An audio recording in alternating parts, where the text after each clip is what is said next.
नमस्कार, मैं हूं आपके साथ अनुष्का और आप देख रहे हैं तक्षित न्यूज। इंदौर को मतदान में नंबर 1 बनाने की कवायद जारी। मतदान का प्रतिशत बढ़ाने के लिए इंदौर में अनूठी पहल। मतदाताओं को मतदान दिवस पर मिलेंगे निःशुल्क pohe, jalebi, ice cream, cold drinks, noodles और मंचूरियन। इंदौर को लोकसभा चुनाव के मतदान में नंबर 1 बनाया जाएगा। मतदान का प्रतिशत बढ़ाने के लिए इंदौर में अनेक नवाचार और अनूठी पहल की जा रही है। इसी के तहत आज कलेक्टर एवं जिला निर्वाचन अधिकारी आशीष सिंह की अध्यक्षता में संपन्न हुए मतदाता जागरूकता संवाद कार्यक्रम में अनेक महत्वपूर्ण निर्णय लिए गए।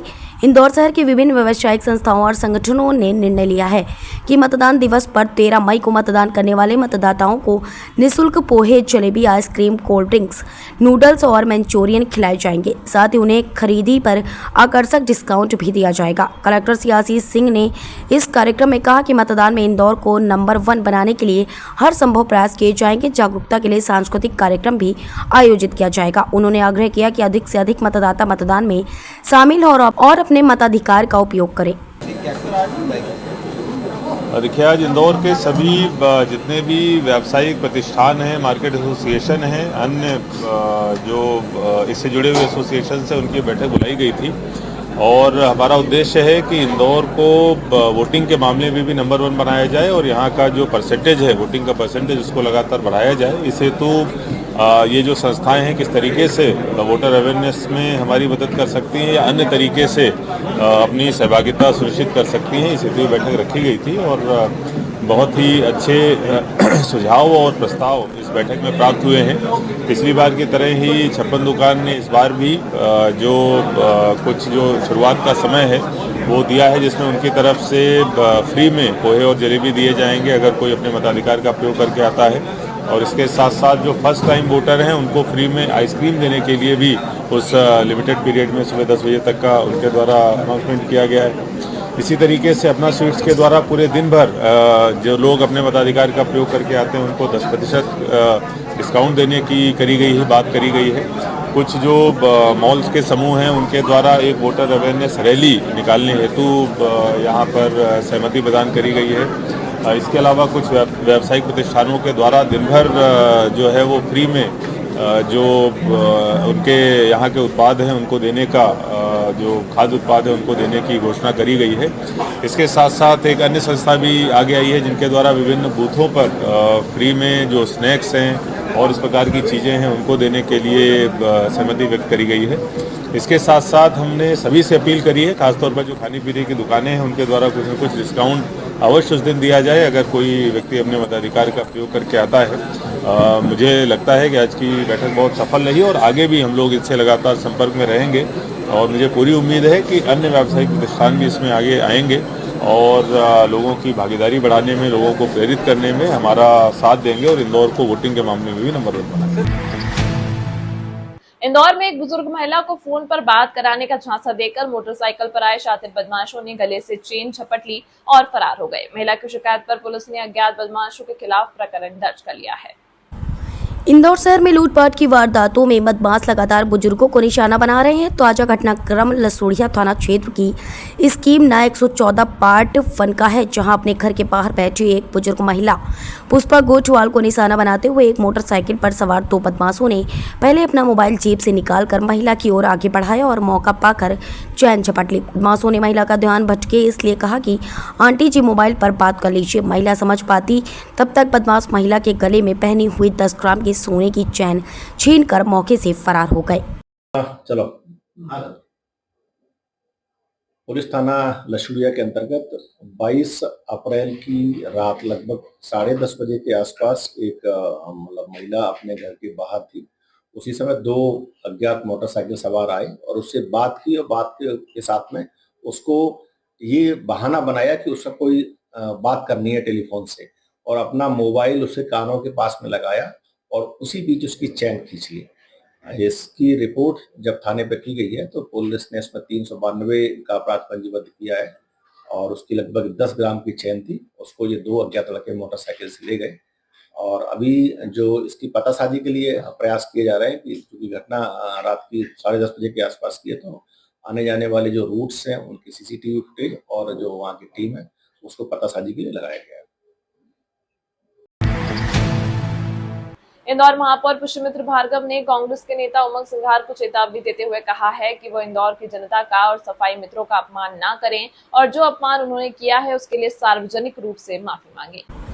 दरअसल उमंग सिंघार के द्वारा इंदौर के स्वच्छता को लेकर दिए आपत्तिजनक बयान पर महापौर की प्रतिक्रिया सामने आई है। असल में इंदौर में चुनावी सभा को संबोधित करते हुए कांग्रेस नेता सिंघार ने कहा कि सफाई में आप सबसे ज्यादा नंबर लाते हैं, लेकिन ये आते कैसे हैं आप भी जानते हैं। इस बयान के बाद इंदौर के महापौर पुष्यमित्र भार्गव ने सिंघार के साथ पूरी कांग्रेस को आड़े हाथ लेते हुए कहा कि सिंघार का बयान विनाश काले विपरीत बुद्धि का प्रमाण है।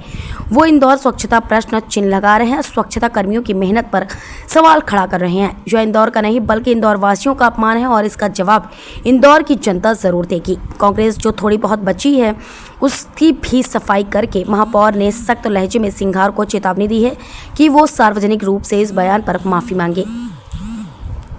देश भर में कांग्रेस को लेकर जनता के बीच कोई उमंग नहीं है और जो थोड़ा बहुत उमंग सिंघार कांग्रेस के लिए करने का प्रयास कर रहे हैं वो भी विनाशकाले विपरीत बुद्धि है।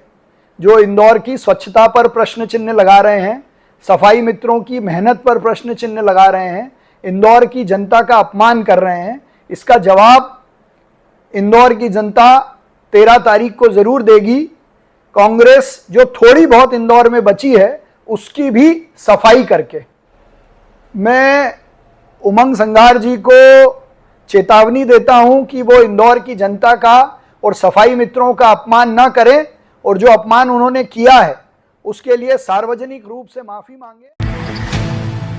12वीं के छात्र ने फांसी लगाकर आत्महत्या कर ली। परिजनों का कहना है छात्र इंजीनियरिंग की तैयारी कर रहा था। एरोड्रम पुलिस ने मर्ग कायम कर जांच शुरू कर दी है। एरोड्रम क्षेत्र में रहने वाले 17 वर्षीय सौरभ कदम ने अपने घर की ऊपरी मंजिल स्थित कमरे में फांसी लगाकर आत्महत्या कर ली। सौरभ 12वीं कक्षा का छात्र था, वह जेईई की तैयारी कर रहा था। मंगलवार रात सौरभ अपनी बहन से बातचीत कर घर के ऊपर बने कमरे में चला गया, फिर उसने फांसी लगा ली। देर तक वह नीचे नहीं लौटा तो परिवार के लोग घर ऊपर बने कमरे में पहुंचे तो घटना का पता चला। परिजन का कहना है कि परीक्षा की तैयारी को लेकर सौरभ दबाव में था और उसे कोई परेशानी नहीं थी। फिलहाल एरोड्रम पुलिस ने पूरे मामले की जांच शुरू कर दी है। बताया कि युवक ने फांसी लगाई है, क्या है पूरा मामला? पूरा मामला ये है सर कि बच्चा कहीं न कहीं पढ़ाई वगैरह करता था, तो चूंकि माँ बाप का तो कोई दबाव नहीं था पढ़ाई को लेके, लेकिन अंदर ही अंदर हो सकता कि उसके मन में कुछ ऐसा पढ़ाई को लेके हो और उसी कारण से उसने ये कदम उठा लिया।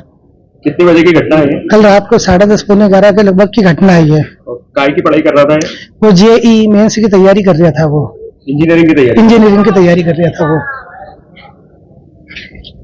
पिताजी क्या करते हैं? पिताजी जो है प्रॉपर्टी का काम करते हैं, रियल एस्टेट का। और कहाँ फांसी लगाई इसने?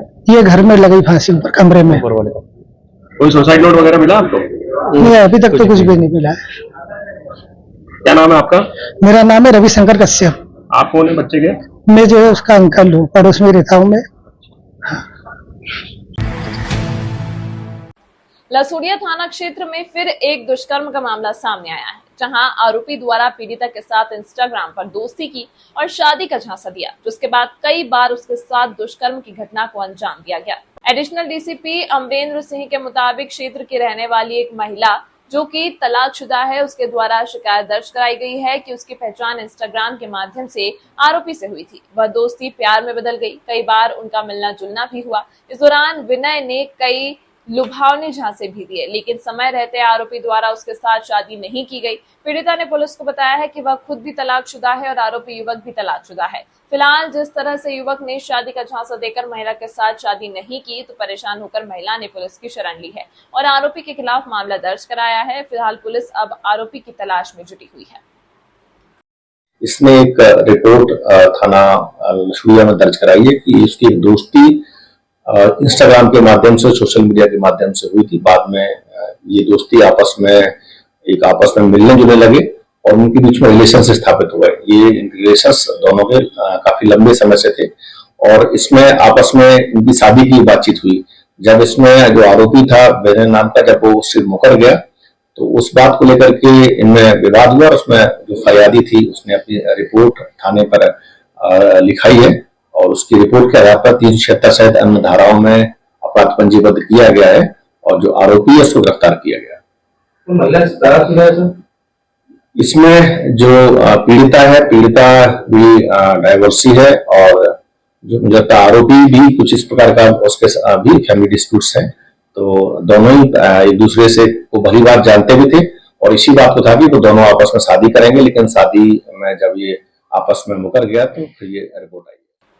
तमाम महत्वपूर्ण खबरों के लिए देखते रहिए तक्षित न्यूज।